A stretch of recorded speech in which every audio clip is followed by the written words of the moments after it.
Good afternoon, everyone. My name's Tom Kalil from the White House, and we're going to have a Google Hangout on the maker movement. What is the maker movement, and why is it important, and how can it advance important national goals like getting more young boys and girls excited about STEM education and promoting manufacturing.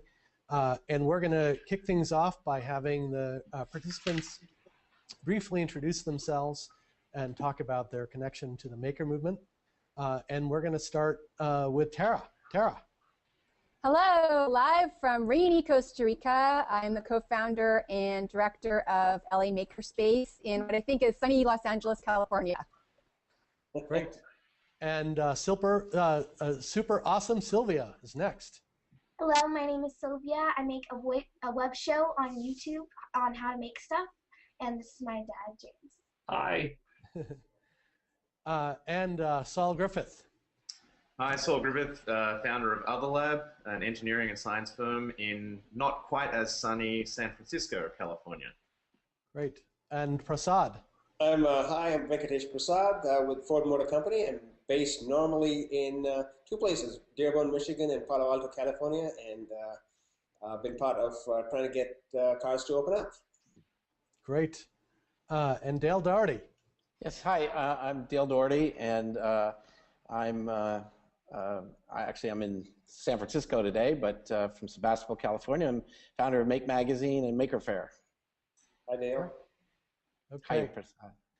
So Dale, one question I have for you is for those of our viewers who are new to the maker movement, how would you describe it for someone who has never heard of it or never read a copy of Make Magazine or been to a Maker Faire? Well, I think at a kind of basic level, it's about creating and making and doing things and understanding sort of the tools and the materials and the people that allow us to do these things. And in simple ways, it's like getting control of the ability to change the world around you physically and even mentally, thinking through this. So people think of making in lots of different ways. Some think of making as working with electronics, and some of them think of it with 3D printing. But there's also people who think of it in terms of knitting and crafting, and food, and hobbies like RC cars. So I think it's something that has always, in a sense, been a part of our culture, but it has come back, I think, today in a different framing, that we want to see ourselves as creative and makers and producers, not just sort of consumers of things. Great. And recently you launched something called the Maker Education Initiative with the goal of trying to make every child a maker. So Dale, I'm wondering if you can say a word or two about what the goals of that initiative are. Yes. Well, every year we see all these kids come to Maker Faire, and they see other makers, and I know in our heart they walk away saying, how do I become a maker? How do I get started? And if they go to school, they may or may not find that happening. If they go to a community center, they may or may not find people there or the environment there to do that. And they may or may not find it at home. So how could we get making into our community in all of those areas so that we can engage kids as makers? And I think the purpose of the nonprofit Maker Education Initiative is to look at what are the kinds of models that we can build that other community youth-serving organizations can follow to work with kids. So it might be museums and science centers and after-school programs and schools themselves.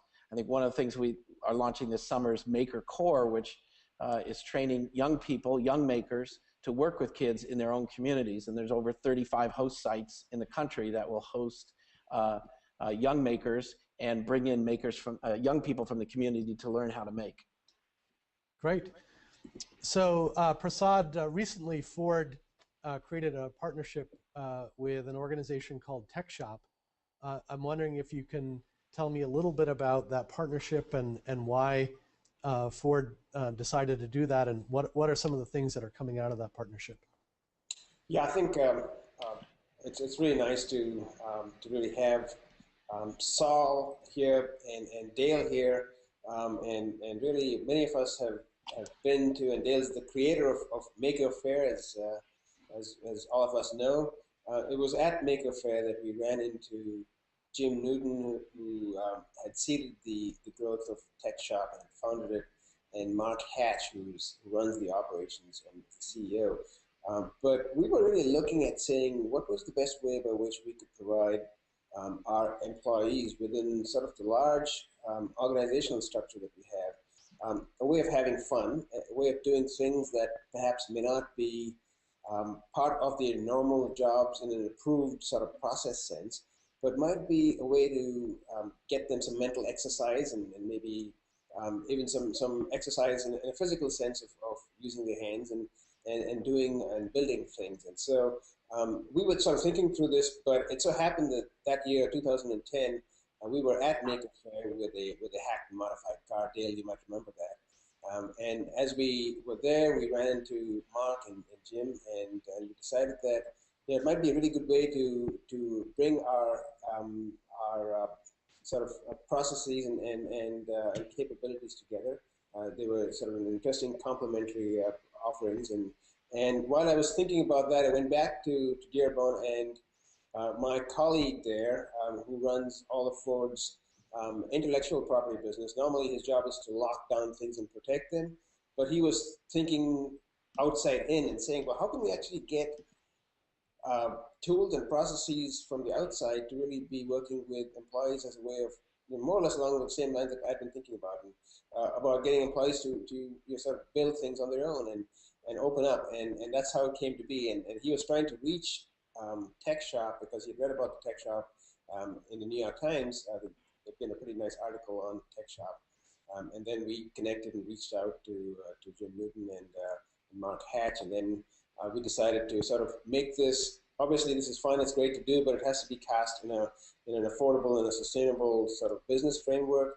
And so we decided to come together to sort of make some investments and offered an attractive physical plant near our operations in Dearborn, Michigan. And then we started giving employee incentives that were really around saying, if you were an innovator in some sense, where your ideas had been translated to product value propositions, or if you were busy inventing and getting things down a pipeline and had a certain number of, could have been patent filings, or could have been just working collaboratively to get things done, then you would get a discounted, or in some cases, a free membership. That then got a whole lot of interest. And so it's been a real success, not without challenges that any organization might have, but I think it's been a really good way for us to get the outside in and for us to go out. Great. Okay. And for our viewers that might not be familiar with open innovation as a business strategy, could you say a little bit about that and why Ford is pursuing that? Yeah, I think it's a very firm commitment that's been made at the very highest level of our leadership operations, and it couldn't have been done otherwise. And so at a very fundamental level, it's about unleashing the best within the firm and then really looking at novel ways to work with interesting folks on the outside. All of this sounds like something we probably all are doing, but I don't think this happens very often. And so what we've found is we've created toolkits. We need toolkits to be able to make these things, these interactions useful. And so we've created this open source hardware and open source software toolkit called OpenXC. It's a platform that allows a lot of employees to work with other employees to make product improvements, to have quality improvements. That's already well underway. And then we take that toolkit and make it as a sort of an offering to the community of developers, of users outside of the company, and that then allows ideas to take root in the form of actual experimentation with cars or data from cars. And so that's begun to happen. So open innovation really is a way by which you can get outside ideas in and have inside ideas sort of permeate outside, but really on a meaningful business, social engagement, and technology platform. Right. So one nice summary that I've heard of this idea comes from Bill Joy, who said, no matter who you are, most of the smartest people in the world work for someone else. And I think this open innovation approach to recognizes that.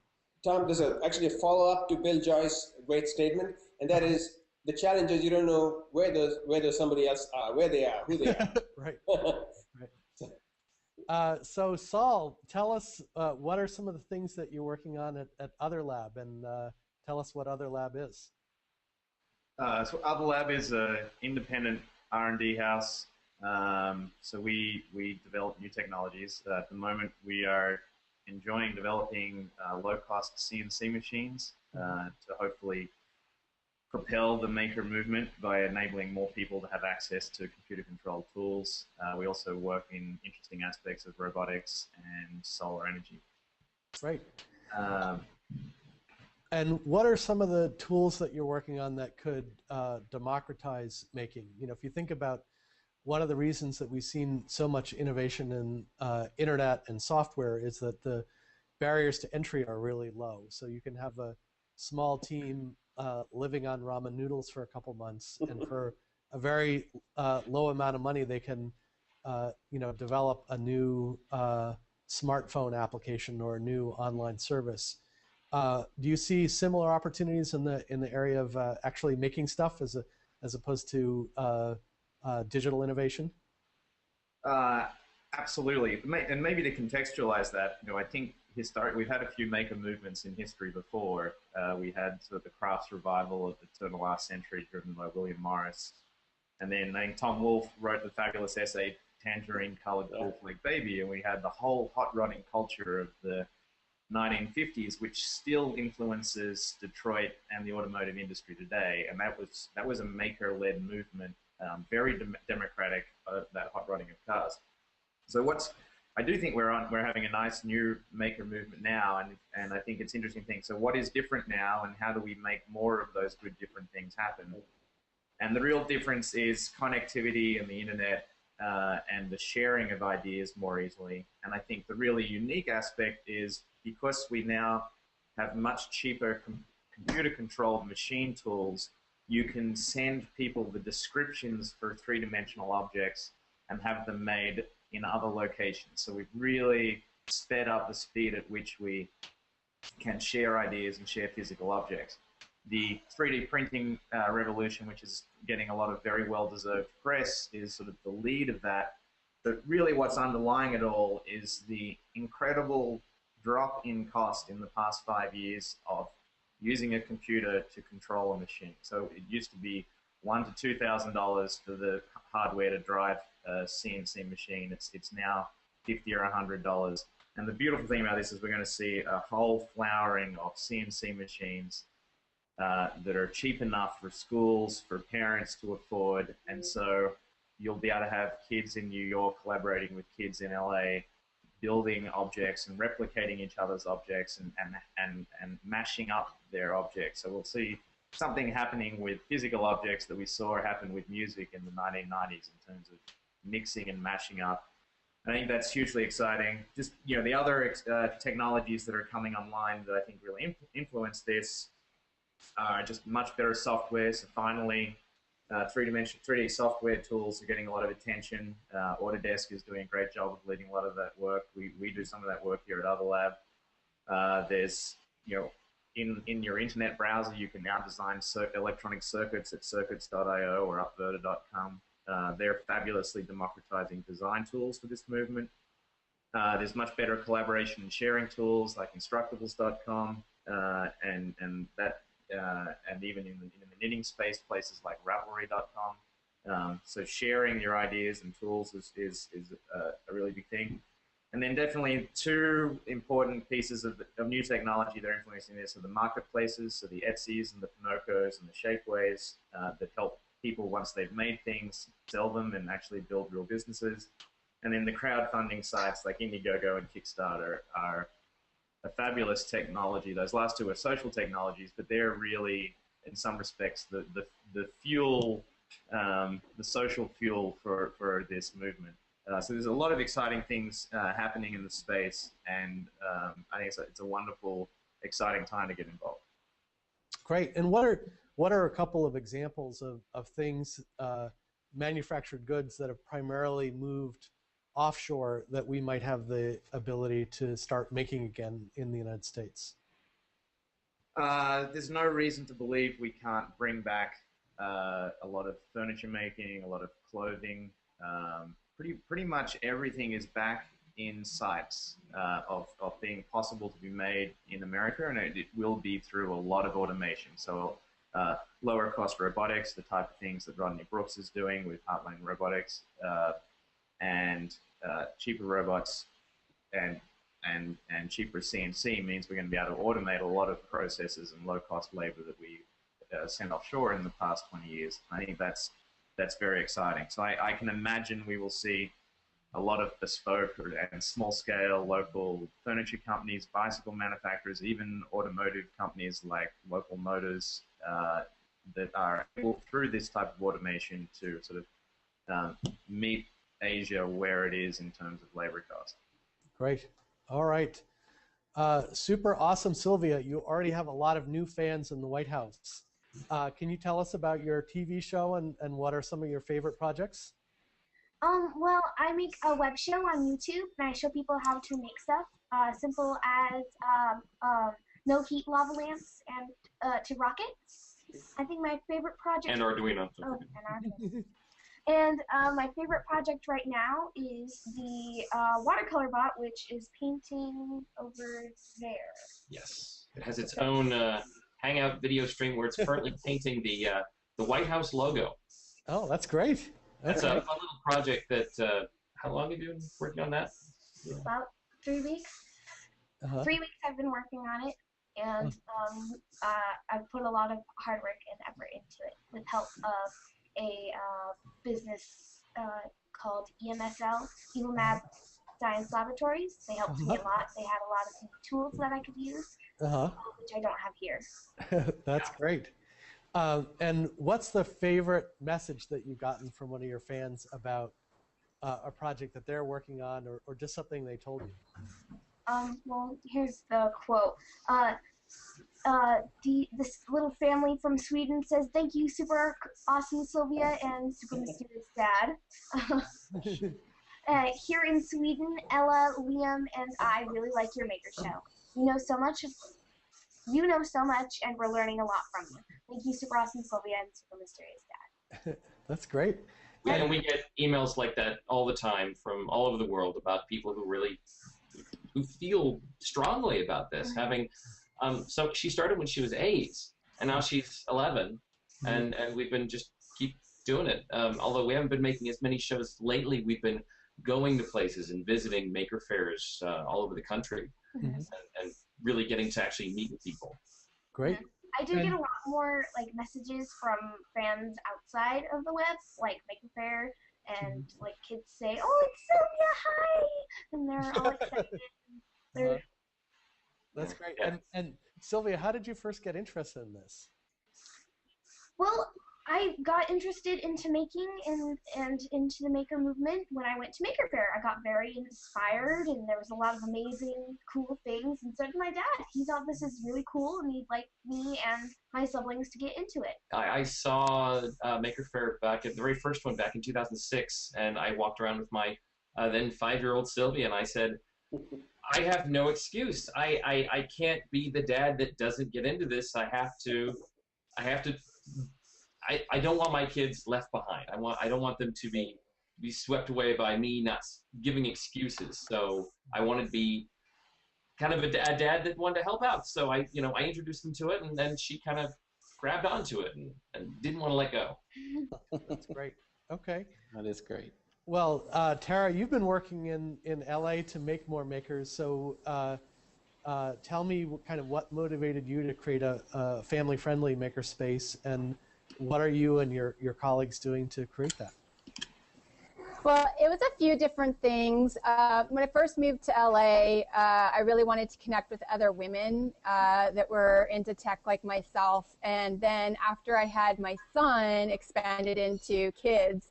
And around that time, my husband had started a hackerspace in LA, but it was adults only. And so I thought, there has to be other families like ours that, wants a space for, themselves and their kids to hang out and make stuff and connect with others that have similar interests. And so I basically wrote a blog post, and 25 of us showed up at Crash Space, which is the hacker space that my husband co-founded. And after that, we just started meeting and planning, and we started putting on different events that ranged from, learning how to program to liquid nitrogen ice cream socials to, I think we did like a big Halloween DIY event. And eventually, just out of, persistence, we ended up finding a space in downtown LA. And we officially opened on February 2nd.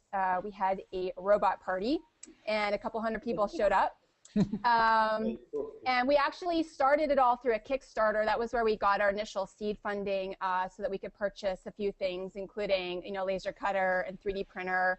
And, we've had a bunch of woodworking tools and other materials donated to us. And just, people show up on Saturdays and Sundays to take classes or just to work on the projects that they're continuing after they've learned how to start them at some of our classes. So it's been really busy and really fun and exciting. And we just, we're going to keep going. Mm-hmm. And what are your hopes and dreams for 2013? Oh, there's so many. Well, for me, I'm really into everything space. And so I'm hoping that we get to visit JPL and SpaceX and XCOR and Virgin Galactica this year. So that's some of my goals, in addition to making things based on mentors that we hope to grab as we visit all these different organizations. And we really want to form a lot of groups at this space based on their similar interests. And so we have a group that's all about, they call themselves the Evil Geniuses, and they're building some destructo robots and stuff. We have a citizen science group. So really people are sort of forming their groups based on their interests, and I want to see more and more of that. And also people really starting to work on projects as opposed to coming into the space to, take classes. And so I'd like to see more of that happening. And I think the other thing is I really want to form a network.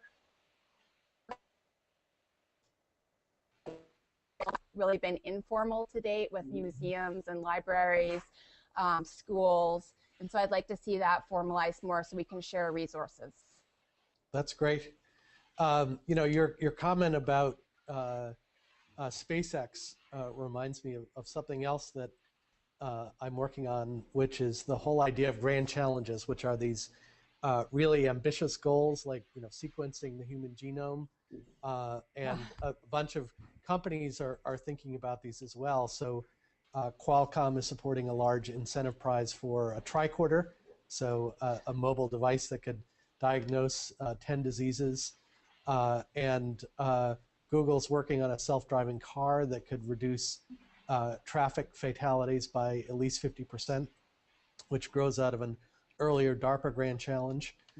And Elon Musk, who's the CEO of SpaceX, has a very modest goal, which is to make humanity a multi-planetary species.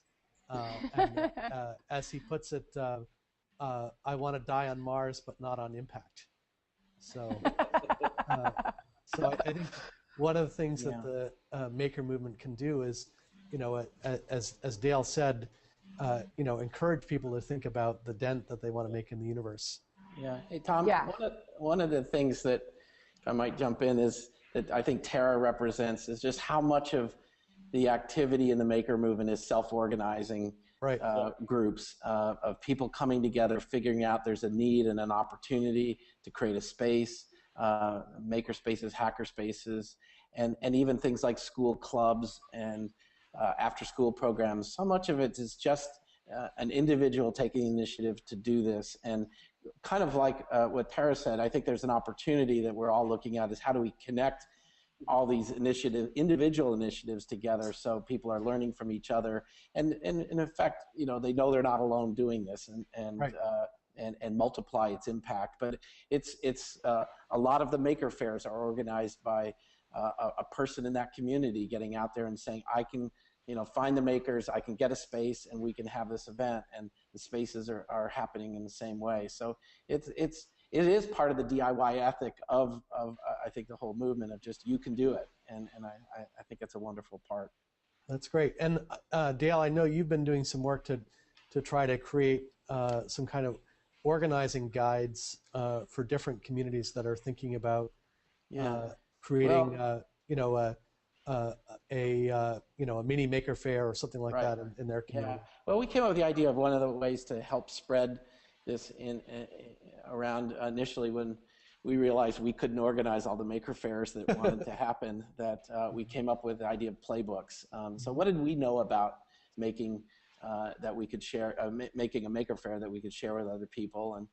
And for instance, a lot of it's organizing your community and figuring out how to get out there and meet people and defining a common goal and lots of participation.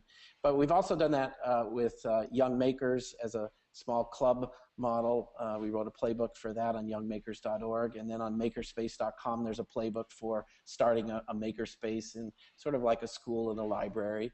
And I find that a lot of people need practical guidance in how to they get what they want to do, but sort of like, well, do we have to have all the features, or can we just start, as Tara was describing, with a few tools and a core group of people that want to make it happen? And the answer is yes. Things start to build some momentum, and tools show up, people show up, and others want to help. Great. So one question that I want to ask everyone is, a lot of times President Obama talks about we need an all-hands-on-deck effort. And it's not going to be any one individual or organization, but there's lots of different ways in which different types of individuals and organizations and communities can participate in spreading the maker movement to give more kids and adults an opportunity to get involved and to promote innovation in manufacturing in the same way that the US computer industry grew out of things like the Homebrew Computer Club. So I'm wondering whether people have any reflections on, if you could issue a call to action to companies and libraries and museums and volunteers and, even, the federal government agencies like the National Science Foundation or the Department of Education. What are some of the specific things that you think individuals and organizations can do right now to help elevate making and promote the type of innovation and entrepreneurship that Saul was talking about? So Dale, any thoughts? Well, I guess on a general level, one is just to sort of figure out, going back to your Bill Joy comment, is, as a country, we have such capacity, and it's not always, the talent is not always, in, say, an academic setting or a corporate setting. It's out in the wild. Right. And yet it doesn't have to, it could benefit from the connections into a business. And I think one of the maybe transitions that I see us going from is from like a DIY mentality where I can do it myself to really solving more complex problems and doing things at a greater scale that involve intense collaboration with greater numbers of people. And those are people in businesses, those are people in academia, and how do we create interfaces to find the expert on that material, or that expert who understands a manufacturing process, who may have a day job doing something but wouldn't mind contributing, just in the way that the open source community often pulls its expertise from lots of different sources, and they work across boundaries and borders. And I think we need more of that happening in the maker community. I keep thinking that if makers had better access to some of the manufacturing capacity in this country, they could really do things here. But it's a capacity that sometimes is difficult to interface with. Like, you have to get on the phone and talk to someone who may not want to take your call. So, because you look like a small scale opportunity. But I think that sort of increasing opportunity for collaboration is one of the big things. And I think makers also have a role of doing a better job of telling others about what they're doing. Sometimes the hacker spaces have wonderful, wonderful projects inside of them, but no one knows unless you walk inside. So we have to kind of just share more openly and broadly. And I think companies can I've had companies ask, like, we want our engineers to be makers. And I think what they mean by that is really the mindset around they do make in their job, but it's sort of how do they think creatively and innovatively, and how do they, in a sense, within that organization get a yes to go on and do creative things, and perhaps outside of that company find something in the community that also takes advantage of their knowledge and expertise. Mm-hmm. That's great. Prasad, what thoughts do you have about what kind of call to action you would issue to companies or volunteers or other organizations? I think there's been a lot of learning that I've had, and I think a lot of the learnings translate well across large industrial sectors. It doesn't really have to be within the automotive sector at all.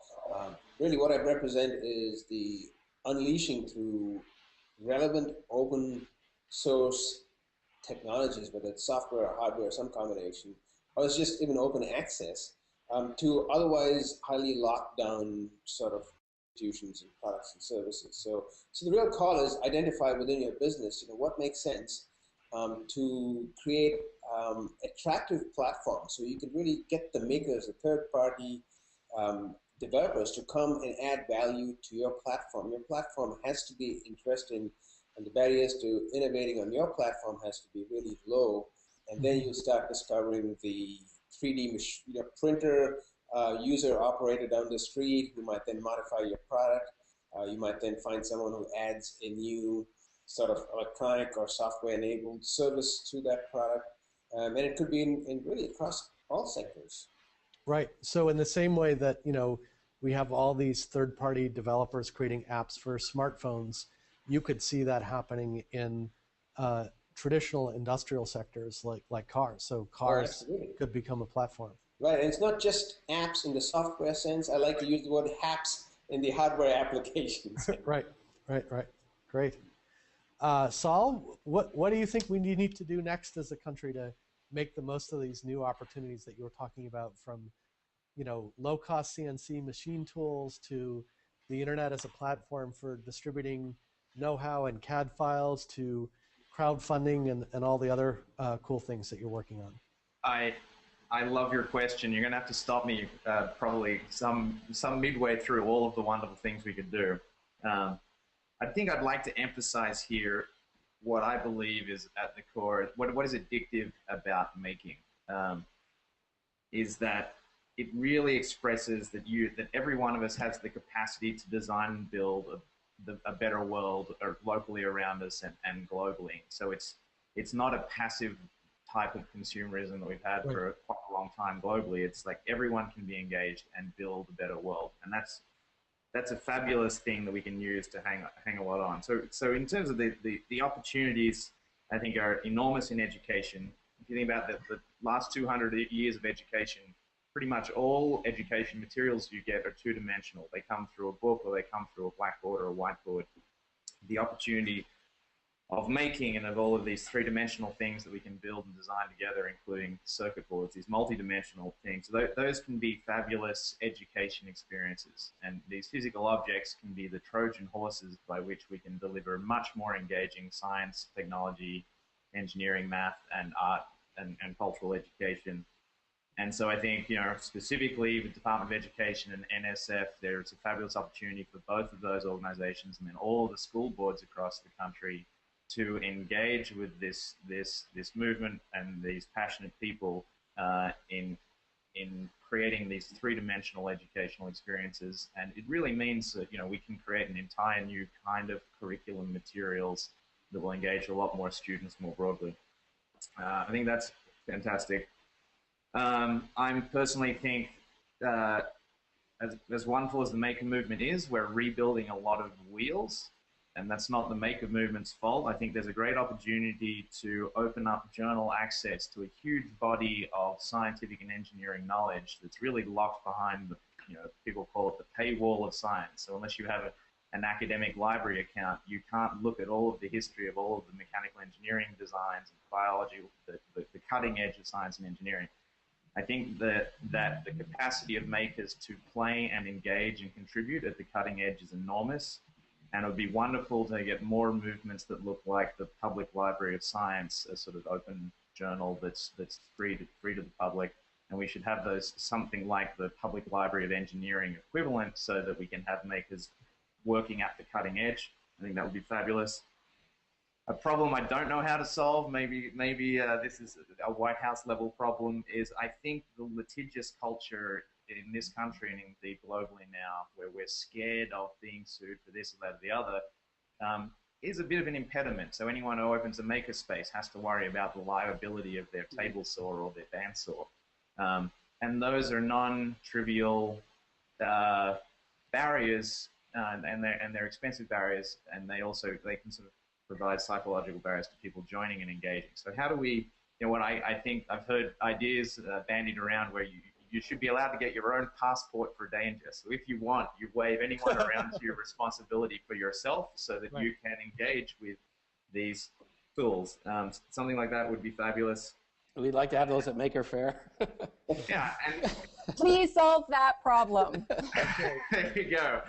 And then maybe, so I think that's a fabulous thing to do. And then one thing that I really personally care about a lot, when we think about how cutting edge research is done in this country, we think that it's done in universities and university labs and at national labs and to a lesser extent in corporate labs.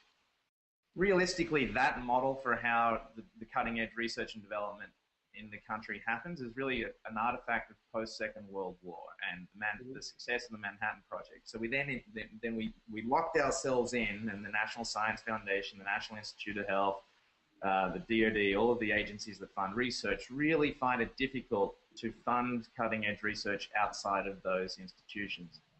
I think at a government level, there's an opportunity to maybe do something as bold as say, let's create a new kind of national lab that is in fact just the distributed lab of all of these makers and their spaces and their hacker spaces and their fab labs and the whole lot. And you would like those very innovative places that can move very quickly to be able to compete for the federal research money on a level playing ground with the MITs, with the Stanfords, with the Parks. And I think if we just made a little bit of ground in helping access to create the new science in some method like that, there we would see a flourishing of innovation in this country. Great. Yeah. Could I just second? That's a wonderful idea, Saul. That really is terrific. And on his thing on educational materials, to give you a great example of someone that approached me on a talk, he said he works at a center for the blind. And he said, we've never been able to teach chemistry to the blind because they can't see the models. We bought a 3D printer, and we're printing out the models that are in textbooks so that they're tactile. And you just think about that. You would never kind of even, it's not a manufacturing question. It is. Right. And then I have math professors say, kids have real difficulty understanding, volume, and especially from 3D. From 2D drawings in a page, if we print out 3D models, we can talk about it really in a different way. So that's great. Sylvia, what do you think are some of the things we could do to get more kids interested in making? If we made you president for a day. The legislation she'd write on tree houses. Incredible. Mandate them. There would be more opportunities for kids to get into making. So in their community, they have more. A tech shop for every school. Yeah, that would be really cool. I personally believe that I don't think you can mandate making, but you can create an environment that's open enough for people to say, hey, I can walk down here and I can think of something. I could think of something. I could talk to somebody and work through it, even if I have no idea how to actually make this. The internet provides so many tools to connect us with people who aren't even anywhere near you, to be able to get in contact with people or find out things that are projects that people have done that get you closer to be able to making your dream, your crazy invention that you had on a whim, some idea that you had. We're getting so close to the ability to just do that, and the only thing missing is the physical construction stuff. Right. The maker spaces, the hacker spaces, the places that you can go to. That have the tools and the parts to be able to put something together that you have an idea, or can at least order them and get them through, and then have people there who can tell you more about it. It's right. I think just an open environment where people can build things would be better than saying, hey, you need to start making it because it's good for you. Right. Saul, you've thought about what a school would be able to do, even with a relatively low-cost budget of $3,000 or $4,000. Why don't you give our viewers a sense for, what a school or a library or museum could do to get started, even with a relatively low budget? So we worked and we did some of this work with Dale. What is the minimum lab that gets people started? And 3D printers are great, but they're still fairly slow. So if you've got to serve a lot of people, and if you go to the tech shops of the world, the fab labs of the world, the machines that are getting an enormous amount of use are laser cutters, because they're extremely fast. Lots of people can build things with real materials, and it turns out you can build something that has similar capacity to a laser cutter, that's sort of a computer-controlled X-Acto craft knife. And with a tool like that and a bunch of hand tools, potentially you can get a 3D printer, and for $3,000 to $5,000, have a functioning workshop where you can download 3D files, make them out of real structural materials, and in some cases, for prototyping purposes, one of the best materials is just plain old cardboard. It can be very strong, it's very fast, it's very cheap. And you can have, then you just need one computer to drive that with the CAD tools that, for example, Autodesk is propagating into the wild. And a school, a classroom, a library, all of a sudden can share three-dimensional objects that the rest of the world has made and fabricate them on site, and teach, not only what I think is the critical thing to teach all of these new makers, which is essentially just the notion you can use a computer to design a three-dimensional object, and a small robot we call a CNC machine can make that design an actual physical object for you. And exposing as many people in this country to that experience as possible is hugely enabling. And then on top of that, teach people just basic hand tool use so that they can make those computer design and built things even more functional with a little bit of other hand tool work. So I think it's very reasonable to imagine that we could outfit every high school and every middle school. I actually think we should be targeting all the way to every elementary school in this country with a reasonably capable set of tools that can have all of those children working with all of the other children in the country in this sort of manufacturing and design revolution. Great. Well, I think that would be a fantastic thing for manufacturing and technology companies who are in many times complaining that they can't hire workers with the right type of skills to think about doing, is maybe sponsoring some of these maker spaces and hacker spaces in schools and libraries and museums. Tara, what are your concluding thoughts for the group? Well, I'm going to give a +1 to Dale, who has mentioned mentorship and apprenticeship. In my day job at the Digital Media Learning Research Hub, we spent over a year now looking at, hey, how do you connect mentors with mentees based on their passionate interests? And, everybody would love to have help from somebody, but it's actually the hard part is keeping the mentors engaged and interested. So, we need to find more mentors out there that are interested in, just helping with a one-off project or something more formal and long-term.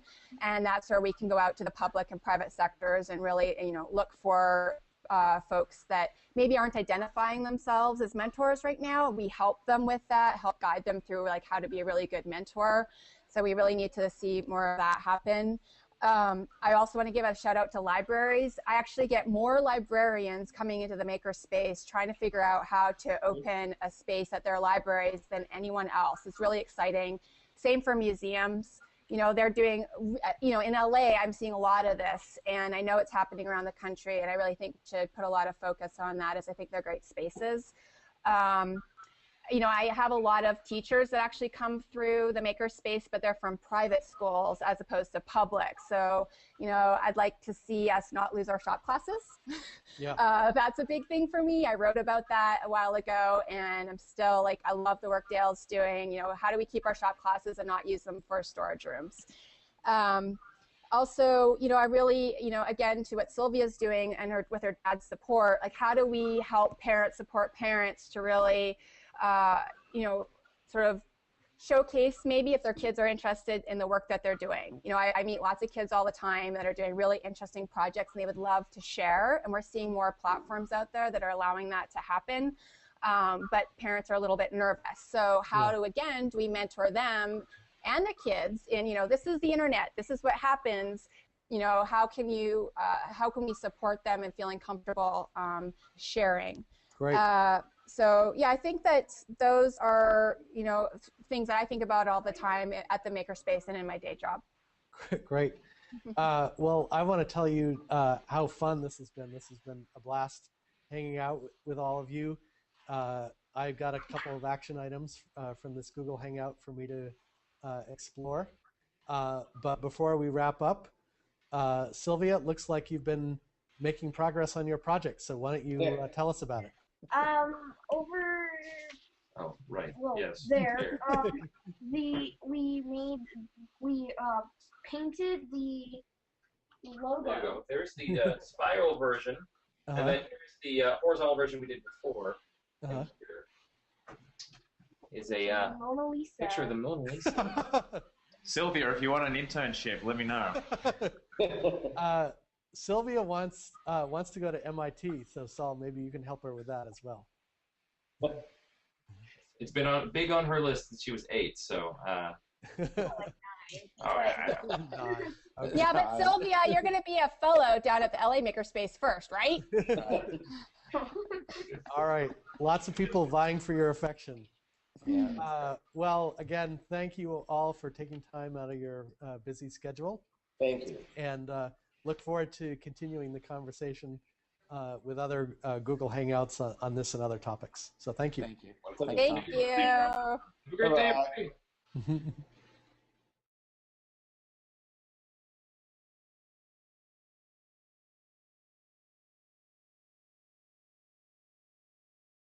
Good afternoon, everyone. My name's Tom Kalil from the White House, and we're going to have a Google Hangout on the maker movement.